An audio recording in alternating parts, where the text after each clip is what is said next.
The King of Morocco had a place down in Gladstone. He brought in a gun case, and we had to reline his gun case.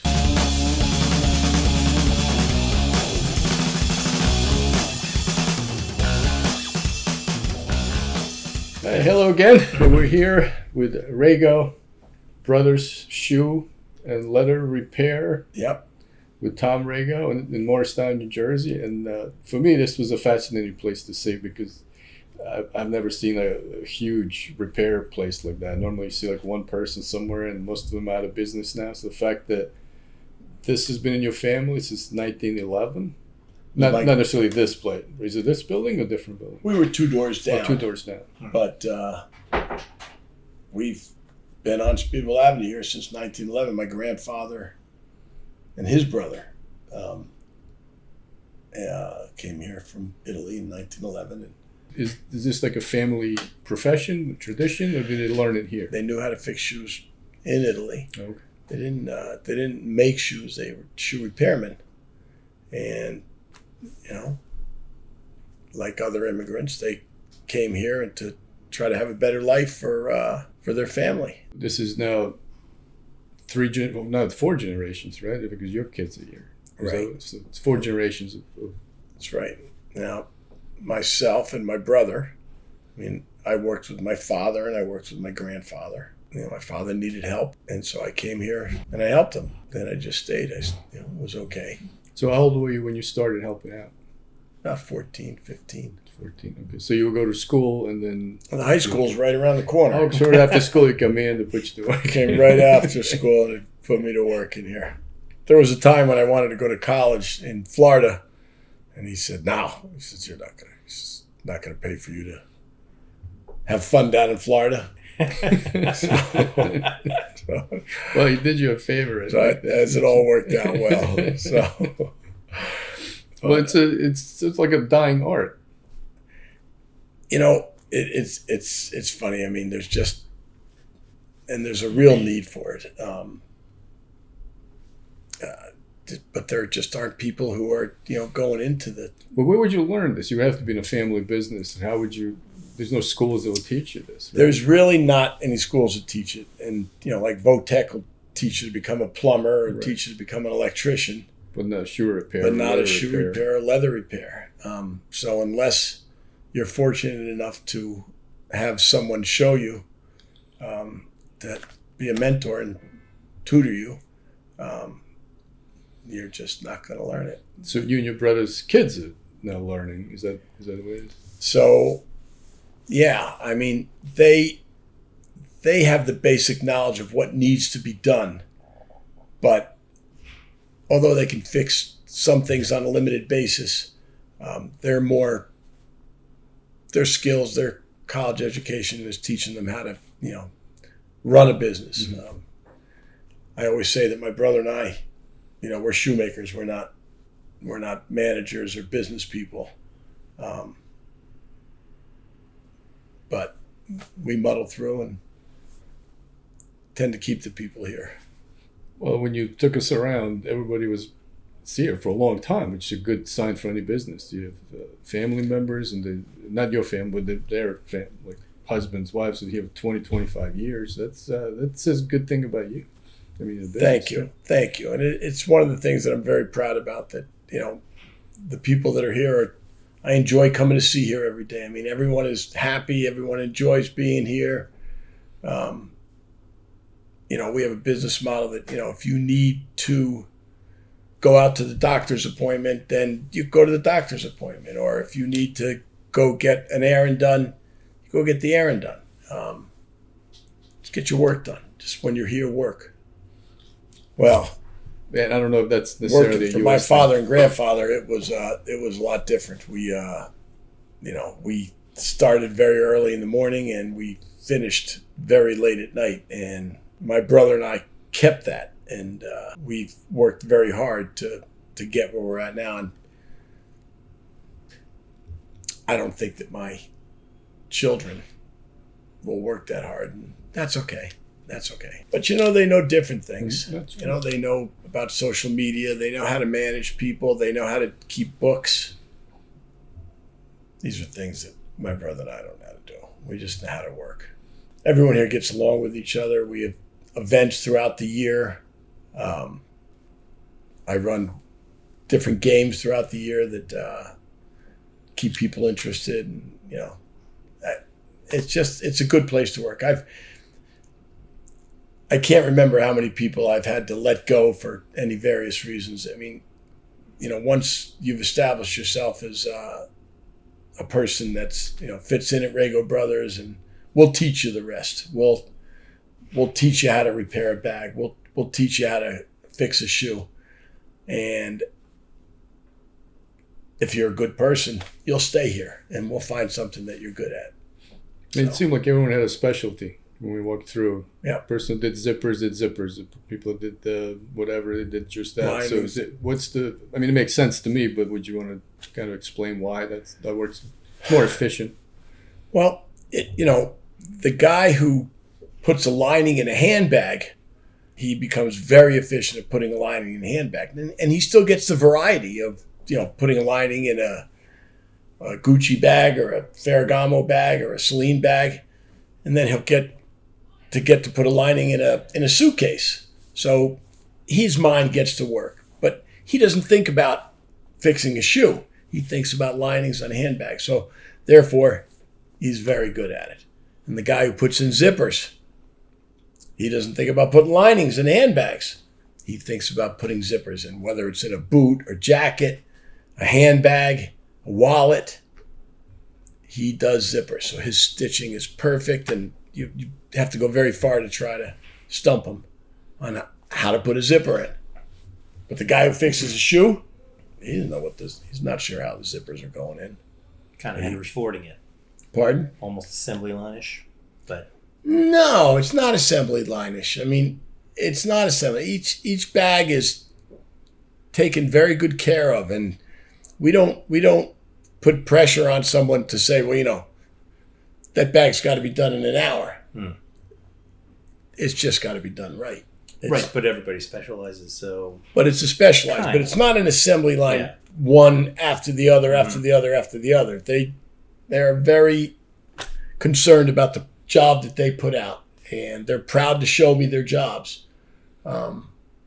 It's a detail-oriented work. It's extremely detail-oriented. You cannot miss a stitch or miscolor a handbag because, these bags are very expensive. Yeah. And people pay a fair amount to get them repaired. I've watched Real Housewives, I know. Yeah. They come here. They're here. Oh, yeah. So now, when they mix color, so the few people down there that specialize in coloring, sure. Do they eyeball it, or how do you find someone who has a good skill to pick the right color? So we've got core people here who are really good at what they do. And if we need more people, we'll put someone next to someone that we think has the propensity to be able to learn how to mix colors. And they'll learn eventually. I mean, it takes time, but they'll learn. But do they use a computerized system? No. Okay, so you just go by eye. No. They have a good eye for color. They have a good eye for color. And we've got special lights that... they have to be color correct for the... Color correct for inside, for outside. So, yeah. Just like the movie lights. the outdoor lights. Probably just to give you accurate color. Otherwise, you get a wrong bulb and it's not going to look the same. Not going to look the same. So, and believe me, we've gone through a lot of different iterations of fluorescent lights and incandescent lights to get... Yeah, you need a daylight. The electrician daylight loves me. color. Yeah. But that's an amazing skill, too, just to be able to look at a color and know what to match, how to do it exactly. That's and it's skill. Exactly. I mean, no one's... I mean, I've got handbags that are so much money, and they and no one wants to hear the excuse that this color is not right, or it's too light, or it's too dark. So if they're paying that much money, it got to be right. Needs to be right. Yeah, for sure. Do you have I don't know. I guess the special skill if you manage in place like this, you have us people coming in. If they knew, you have to recognize what skill they have, because how you put them in a like how. So you must know. Well, Or so you kind of sniff it out, I guess. we try people. I mean, someone will come here and we'll see if we like them. If we like them, if they have the right propensity to, they know how to sew, so I might put them with a sewer, and they'll watch, and I see if they look like they're going to get it. Sometimes they don't. And Do they start out on less critical work? sure, I mean, Yeah. it takes a long time before Yeah. we're going to put them on an expensive handbag. Yeah. These are skills that are honed over years and years and years. And even the guys who know things, they make mistakes once in a while. Yeah. But it takes a long, long time to make something like it was. Repair work's very difficult. It's easier to make a new handbag from a form than to try to repair something, to make that repair invisible. Much more difficult. And hence, it's just not a lot of people that are doing it. Yeah. I mean, there's no business models for us to follow. I mean, if anybody wanted to follow my business model, but I think they were crazy. But But what did you notice just in I assume a few decades of doing this, as less and less people do it? Did you know how did that change for you? Did that increase the customer base, or people don't even think that you can actually fix a bag? well, they must know that I can fix it because they keep on coming in. So, but the business has changed from primarily being a shoe repair business to where I have lesser people repairing shoes and a lot more people repairing handbags. Handbags are women's prized possessions, just like jewelry, and they love handbags. So handbags have been the stepping stone of the business. So when did you notice that change? Like how? Early 2000s. I mean, when I was here with my grandfather, there were 3 colors of threads. Now I've got 1,000 colors of threads, and it's evolved. It's handbags. So now majority it's handbags and less shoes. And Less we shoes. sort of live in a culture where you just throw stuff away anyway. Like people talk about environment, but they don't fix things. They just buy a new one. It's cheaper to get a new one and throw them away. People who appreciate quality still buy well-made merchandise, and we're fortunate enough that they know to bring their merchandise to me, and that we're going to repair it properly. Right? Because high quality stuff is worth fixing. It's high quality. You can't. It's unfortunate, but you can't. You can't buy Tom McCann shoes and come here and get them fixed. It's not going to work. I mean, the same care would go into that Tom McCann as that would go into your John Lobbs, and I pay the guys based on a John Lobb shoe, and then for them to work on a Tom McCann, It's not worth it. it's just not worth it for the customer, and it's not worth it for me, and kind of bad. But so you don't get your stuff needs to be. But don't get me wrong. I mean, my dad used to give away punching holes in belts and gives away shoe shines, and and we still do all that stuff, punch holes in belts and shine shoes for people. And so, we really work hard on not turning anybody away for anything that's, reasonable or close to. I don't want to make it seem like all we're doing is repairing high-end things, because that's not true. We're here to try to help people. I mean, I'll repair hockey gloves and, lacrosse mitts. I mean, So we're baseball gloves. I mean, we're here to help people at the same time. I mean, do I help people? I like to think so.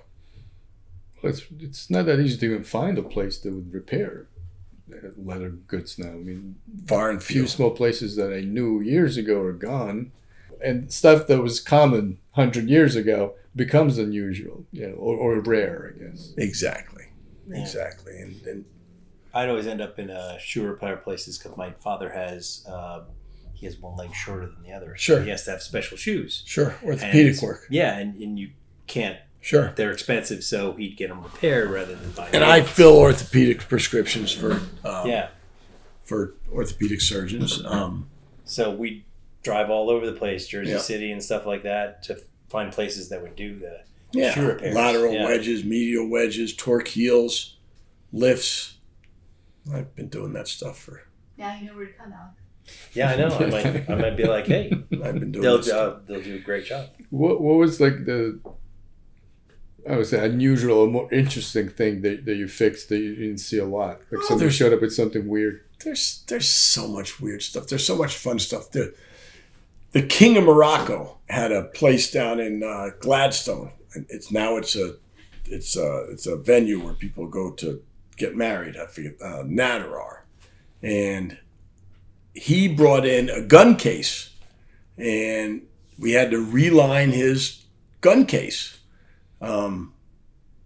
That was fun, but things come in a lot that are different. I mean, I walk outside and I help people with their car repairs. There's leather in the seats in their cars. I had a chase lounge downstairs that I really don't like to take, but I took it because the person was nice and I recolored it for the person. Weird stuff comes in all the time.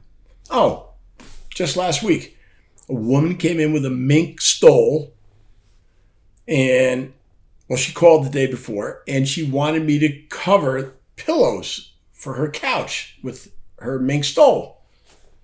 It was fun. Not something I do every day. So I'm still working on it. But I looked at it. We can do that. So that was fun.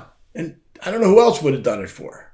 It breaks up the everyday thing. Yeah, it's fun stuff. It's fun stuff. So Any unusual type of shoes that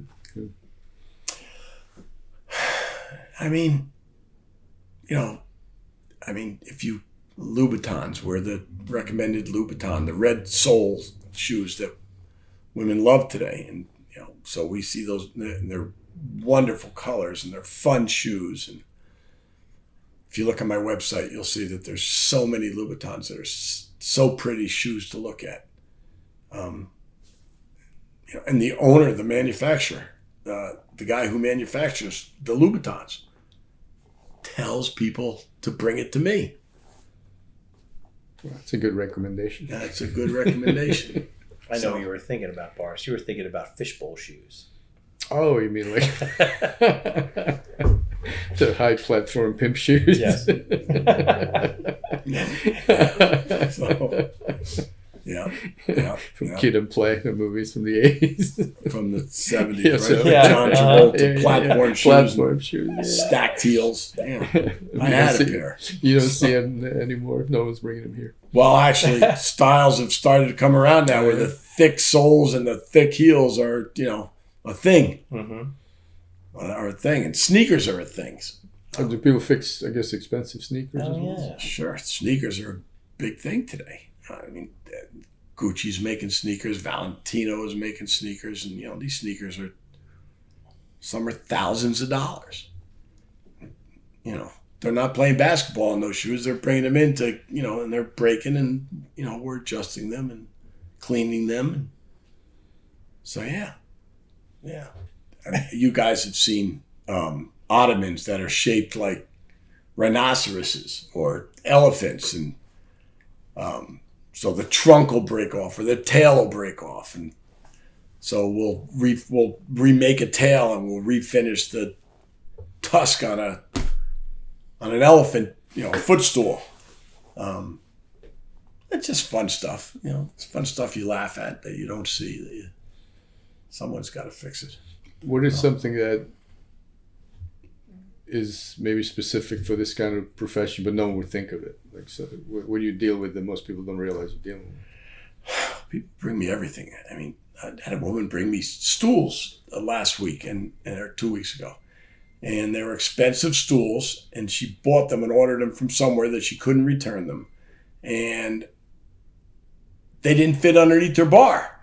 And she wanted me to, they were wrapped in leather, they were steel legs, and she wanted me to cut the legs on the stool and put rubber on the bottom and re-sew the leather. Sorry. And I turned it away. It was metal. I said, I can't. Can't cut metal. I can't. I was going to send her across the street to my cousin at the garage, and at the auto body store, but he's too busy. You need a welder for that. Yeah, I was going to ask if you collaborate with other like materials, people. Nah, just leather. Yeah, leather. If it's leather, we'll figure it out. Does anyone bring you any sentimental items or something that maybe it's valuable to them, but it doesn't really cost that much, but it's really the meaning of it? It's I mean, often someone will bring in a bag that was their mother's or their grandmother's, and just because it hadn't been used in 30 or 40 years, it's in disrepair. And whether or not they're going to use it or not use it, it was their mom's, so they ask us to repair it, and we're happy to do those sentimental things for them. My buddy has a dry cleaner. He says, Tommy, you're so lucky. He says, people bring me in a white shirt, I give them back a white shirt. People bring me in things that mean something to them, sentimental or otherwise. And we get great satisfaction out of seeing that look on their face when they get something back, and they're just so happy. I mean, it's a big part of the job. Because the cost and value are not the same thing. You know what? Sometimes it's not about the cost. It's about the item itself. Because it's valuable to them, and it means a lot more than whatever it costs to fix it. Right. Yeah, happens often. Yeah. So. Okay, blind item. Famous people. Without telling us who they are. Maybe you could hint, whatever. Professional football players. Yeah. Movie stars, DJs. I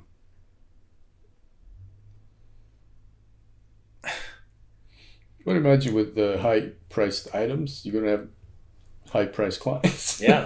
with that high-end stuff. I mean, a lot of times they'll walk in and I just don't know who they are until they leave, and one of the girls will tell me who it was, and like the housewives of sorry guys, I don't know who you are.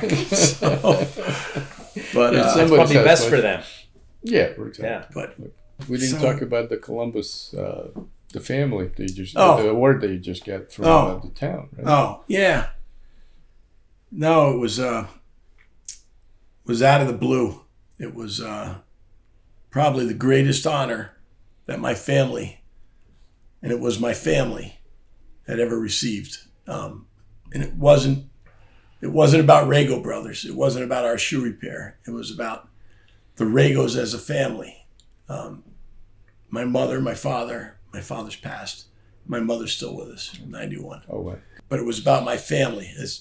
Although Rago Brothers kind of is the hub and the central thing, it was about our family that just, how my grandfather came here from Italy, and I've got brothers and sisters. My brother downstairs went to Bucknell. I've got sisters that went to Harvard. I've got sisters that went to Cornell. These people that have advanced degrees. And that's what it was about. Really wasn't about Rago Brothers, but so that was an honor. That was an honor to be honored by the Italian community. But I'm never doing it again because I just had to give a free speech. You didn't like giving a speech? I lost weight trying to give that speech. So I said to my brother, I said, Tony, you want to give this speech? He said, no, you do it. And so then we're up there and I'd heard the word Dias before, but I'd never really been on one. And the guy introduced us, and so it was a nice introduction. And then, the Italian consul general was there from Italy. It was pretty big, and said to Tony, "Come on, you're getting up. You're talking with me." He said, "No," I said, "Get up." So, at least he stood up there with me anyway. So, but no, that was an honor. That was an honor. That was an honor for my family. So that was big. That was big. Nice. Now, how many shops do you have? Is there like a union or some kind of a trades group for leather repair? There's none of that. Doesn't exist. And that's another problem. The people who I buy materials from, there's just less and less those guys around, and we have to search for a lot of materials and supplies because there aren't guys like me buying it anymore. So those guys can't make a. Do you have to import a lot of it, or you get them? We get leather from Italy. We get dyes from different. We reached out to car manufacturers to get dyes, and we've got to become creative today because a lot of these parts don't exist anymore. The leather comes from South America. There used to be tanneries, and there's no tanneries anymore. Yeah. There's just not. So it's harder and harder to find materials. But we've got some young people here that, sons of fathers that are working here. So we'll be good for a while. Okay. We'll be good for a while. That's good to know. So on that note, we'll wrap it up. Yeah. And thank you so much for talking to us. Oh, Boris, thanks for listening to me, No, I guess. I enjoy it. I think it's a lot of fun. Thank you, Tom. No, thank you. Thank you.